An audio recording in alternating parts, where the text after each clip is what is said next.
She's a crush on Jimmy Johnson with JCPenney kids catalog, wavy hair, and a soul so sweet that when he stands next to diabetics, it's a near-death experience for them. Her favorite show is Scooby-Doo. She's the smartest kid in school and no one ever knows because from an early age she realized that brains and beauty don't mix like honesty and politics. Unconsciously she knew that Velma solved mysteries and Daphne went home to fret at night. Her favorite class is band. She's a heartbeat away from an R&B group, and when tears went down her eyes because she saw her father call her mother Billie Jean, she just goes outside, looks up at the sky and sings.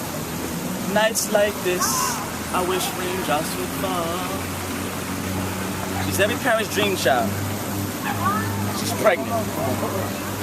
One day, her teacher asked her what her parents looked like. She stands up, back weary and shoulders aching from holding up my future above her own. She takes a step forward. Her mind races back to my creator who created a crater in her heart, a depression in her soul. Rapper mentality, his words were instrumental in beating her body down with punchline after punchline after punchline. Come on, bro. Come on. And all she could do was look into his eyes. Ricky Tikki Tavi. Ricky Tikki Tavi. No longer do I fear your snake. Come on, bro.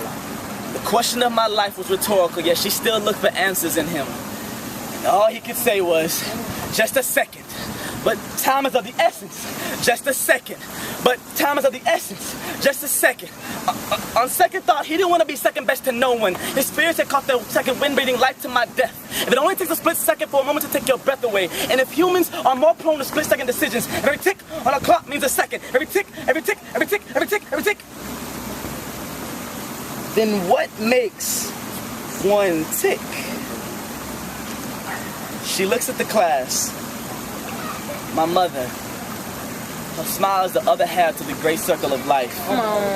The only constant in my ever-changing situation, and her eyes. Her eyes are pools of the best tasting salt water, because even when like money was like an unhooked seatbelt in a car crash, she still made spam taste like filet mignon with just one ingredient rolling down her cheek. That's one ingredient, bro. And my father. My father looked like the backside of a dirty tank top with blood licking the seams. He'd rather create another bastard child than foster a whore. And at that, it was time for me to come.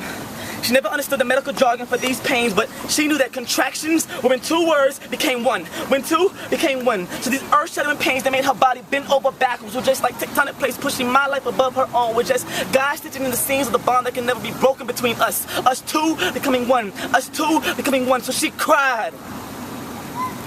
Rivers flooding her tear ducts. So she would never have to waste another tear on a man who didn't want to play daddy, who wanted to play house but didn't want to play daddy to me. And she breathed and held her breath for all the naysayers that would ever say I couldn't have a normal life without a father figure. And she screamed. And our voices pierced the air in unison. Like a starfish, she gave up a piece of herself just so I could live.